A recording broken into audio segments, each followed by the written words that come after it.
All right, guys. So this is the review video for the study guide that we covered in class today, or at least that I gave out today. We didn't have time to go over it, so that's why I'm making this video so we can go over it. Okay, this is for obviously sections 2.1 through 2.4. Before we take our quiz tomorrow, obviously this quiz is on what it says at the top here, which is sample spaces, Venn diagrams, and contingency tables. And most of all, finding the probability using all of those things. So question number 1 says, Sam rolls 2 dice. Create a sample space to determine what is the probability that he rolls a sum of 5 or 8. So that being said, right, when we see that word sum, we know we're adding together. Okay, make sure you read the directions carefully tomorrow on your quiz to see if that's what it's asking for or if it's asking you to do something else. Okay, so if we're wanting the sum, for example, we would have 1 plus 1 here, that equals 2. We could keep working down. 1 plus 2 equals 3. 1 plus 3 is 4. 1 plus 4 is 5. 1 plus 5 is 6. 1 plus 6 is 7. So that's kind of what we just go through here and do. So I'm going to go through here and fill out the table. You don't have to write all of it out if you don't want to, in terms of 1 plus 1 and then an equal sign and then the sum. You can simply just write the sum down if you would like. And we will go from there.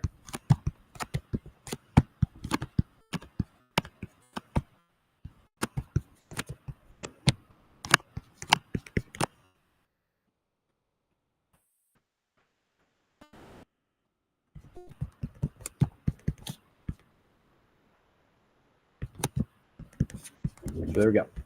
There's the sum. Now, it's A is asking us to describe the set of outcomes that are favorable, or the amount of times or ways we can roll a dice so that when we actually do get a sum of 5 or 8. So here's all the outcomes, right? One outcome I could get is 1 and 4. And I flip that around. 4 and 1 is also another outcome I could get. Then I have 3 and 2, and then 2 and 3. And then I have 2 and 6, and 6 and 2. Then I have 3 and 3. I have 5 and 3, and 3 and 5. And those are all of our outcomes, okay?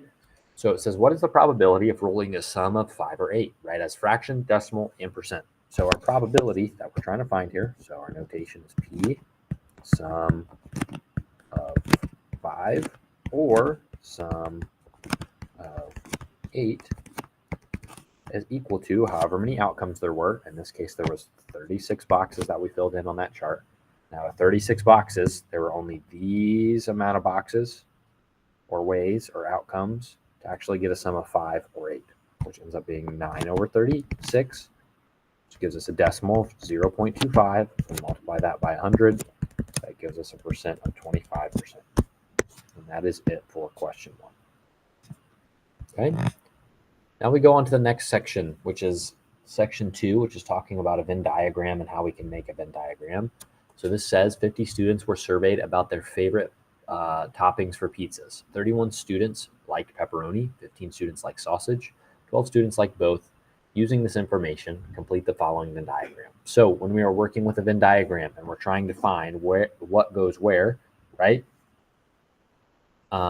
We are going to start in the middle. So since there were 12 people who liked both, we're going to put 12 in the middle.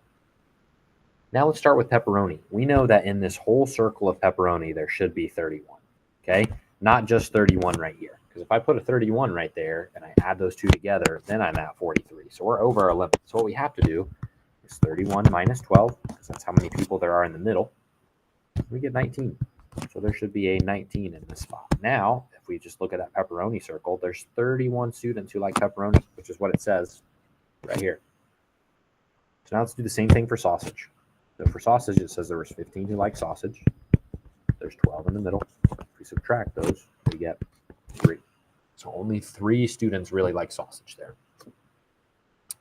Now, you might notice if we add up 19 and 12 and 3, we end up getting 34. Well, that's not all 50 people who were surveyed, right? We had 50 people who were surveyed, and we're missing some.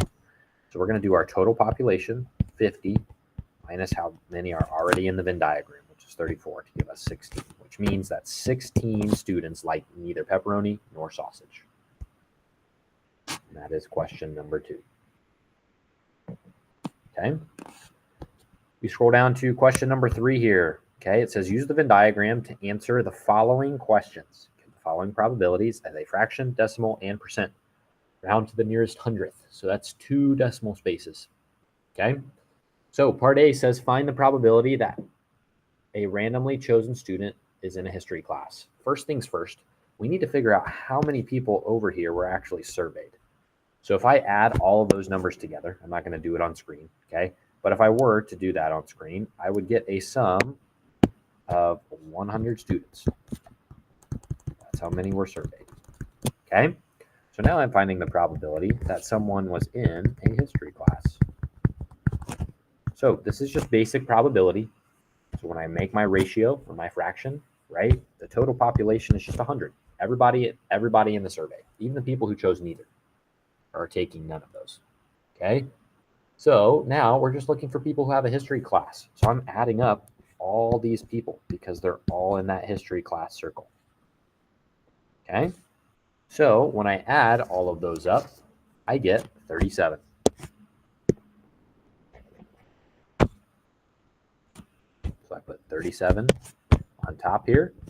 37 divided by 100 is 0.37. I multiply by 100 to get my percentage. I get 37%.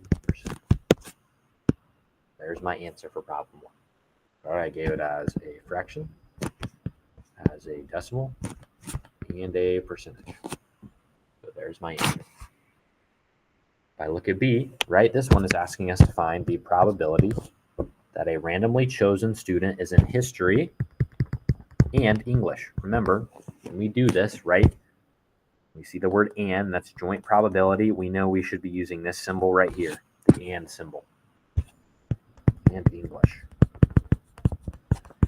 With joint probability, we don't change our total population, so we're still using all 100 students in the survey. But when I look at the Venn diagram now, I have to look for people that have at least both of those two. They can have more than those two, but they have to have at least. So when I go through here, I should see that we have these 10 students are taking history and English, and then these 5 students are taking all 3, which means they have both history and English as well. So I have 15 out of 100 here, right? Which will give me a decimal of 0.15 times 100, give me a percentage of 15%. So again, I have it as a fraction, as a decimal, and as a percentage. Part C, we're finding the probability that the randomly chosen student is in math or history. So now we're just looking to see if they have one or the other. They don't have to have both, but as long as they have one or the other, it counts. Okay, so looking at this, right, it is again joint probability, so my total population is still 100. We don't have to change that. Okay, now if you struggle with this, here's what helps me when I learn this, right, is I go through and I point at each number. Okay, so for example, if I look up here at this history one, I ask myself, do these 15 people have math or history? Since the answer is yes, because they're in the history circle, I'm going to circle them. Okay. So that being said, right, I'm going to do that with all the numbers. Do these people have history or math? Yes, they have both. Okay. Excuse me. They actually have both, right? So now, if I look at this one, right, do these people have history or math? Sure do. They have math. So I can include those people. Do these people have history or math? Yep, they have math. These people have history or math? They actually have all 3, so they count. Do these people have history or math? Yes. Do these people? No, because they're only in English, so I don't include those. These people? No, because they don't have any of the classes, right? So they're not included at all. So what I'm going to do now with all the circled ones is add them up. So I've already done that off screen, but if you were to type that into a calculator, right, you would get 63 over 100, which as a percentage would be 0.63. If I multiply that by 100, I get 63%. So there it is as a percentage, as a decimal, and a fraction. Okay, part D says, what's the probability that a randomly chosen student is not in math? So we're looking for not math. This is just basic probability. So I'm not changing the total population. I'm going to erase these circles that I just did up here a second ago. Okay, so I'm going to ask myself, are they not in math? And if the answer is yes, I can circle those. So are these people not in math? Yep. These people not in math? Yep. These people not in math? Yep. These people not in math? Yep. So let me double check here in the calculator because I don't remember if I did this one right or not. So 15 plus 10 plus 14 plus 23 equals 62. Okay, so for this question, right, all 62 of those people are not in math. So I can include those 62 there, which gives me a decimal of 0.62 times 100 equals 62%. So again, I have it as a percentage, as a decimal, and as a fraction. Okay, and now I'm looking at part E, which is to find the probability that a randomly chosen student is in math given they are in English. Key word here, given. Whenever we see given, we should know that is conditional probability, and we should have a line that goes straight up and down in the middle of our notation. Okay? Well, we need to look and see what's before given. In this case, it's math, so it's going to go before that line. Then we're going to look and see what's after given, which in this case is English. Okay? Since this is conditional probability, we finally are changing the total population to whatever is after the line. So I need to figure out how many kids are in English first. So if I add up all of these numbers right here, I get 30. Let me double check here. All the kids in English, I got to add all these together, which I believe is 38. Let me double check. Yes. My new population is 38. Okay. So out of all those kids just in this highlighted circle here, how many of them are in a math class? Okay. Are these people in a math class? No. Are these people in a math class? No. Are these people? Yep. Are these people? Yep. So I have 14 out of 38. So if I were to put that into the calculator like I am doing right now, I would get 0.3684 times 100 would give me 36.84%. So again, I have it as a percentage, as a decimal, and as a fraction. Therefore, we're all good. That's what it looks like off a Venn diagram. Okay, now we're going to look at what it looks like off the contingency table. It says complete the table to the right and use it to answer the following questions below. Find the probabilities as a fraction, decimal, and percent, and round to the nearest hundredth. So it tells us to complete the table first. Okay, well, something's obviously wrong here. If I look at it, it'll be hard to figure that out. Okay, because I have missing spots. So you can figure out any way you want to, right? It's kind of like a puzzle. First of all, I'm going to look here in this column, the one that says play sports, right? It says there's 34 in total, and I already have 29 of those 34. So when I do 34 minus 29, it's going to give me 5. So I can put a 5 in this box. Then, using that row now, I can add up these two, right? If I do 5 and 13, I get 18 over here. Okay? And now you can figure this one out either way. You could do 62 minus 29 to find this box right here. Or you could do 46 minus 13. That'll give us 33 here. That'll also give us 33 here. So 33 goes in that box. If you need to double check to see if you did that right, you can always add your totals at the bottom to make sure they add up to 80. And your totals over here to make sure they add up to 80.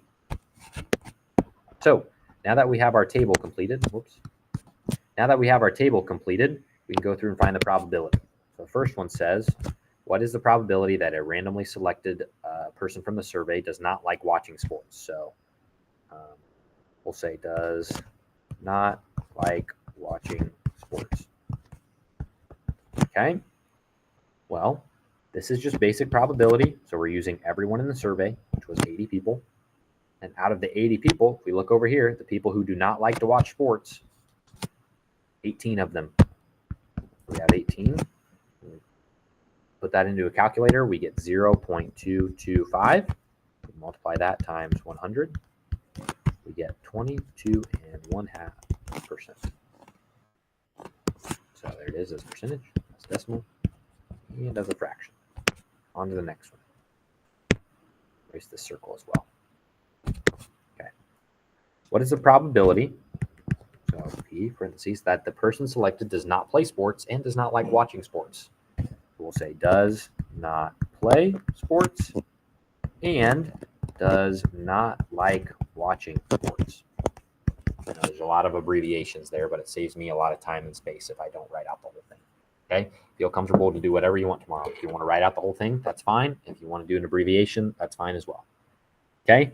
So this is joint probability. Like I said above, we keep the same total population, all 80 people. So now we're looking for people who do not play sports. So we're in this column, and we need people who also do not like to watch sports. So that is only these 13 people right here. I'm going to put that in the calculator. I get 0.1625. I multiply by 100 to get my percentage. I have 16.25%. Is this percentage, decimal, fraction? Okay. Next, it says, what is the probability that the person plays sports or likes watching sports? So we're going to say plays sports or likes watching sports. Okay, so this is joint probability, but this time it's or. So again, just like the Venn diagram, we can point at each box and ask ourselves, does this person play or like watching sports? And if the answer is yes, we're going to circle it. So these people like to watch and play sports, so we can include those people.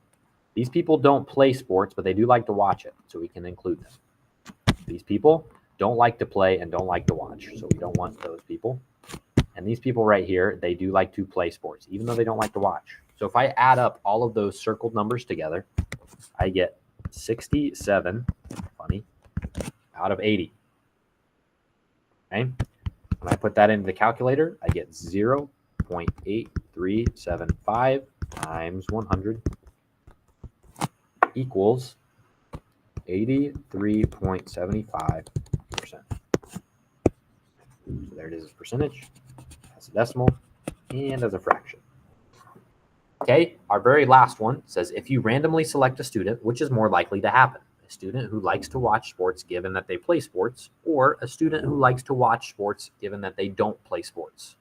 So this one is asking us two different things. The first thing it asks, it says, let me change my highlighter color here, is a student who likes to watch sports given that they play sports. So let's write that out. Got probability, and this has a given in it, keyword, that's why it's bolded. So we're going to draw our conditional line here, right? What's before given?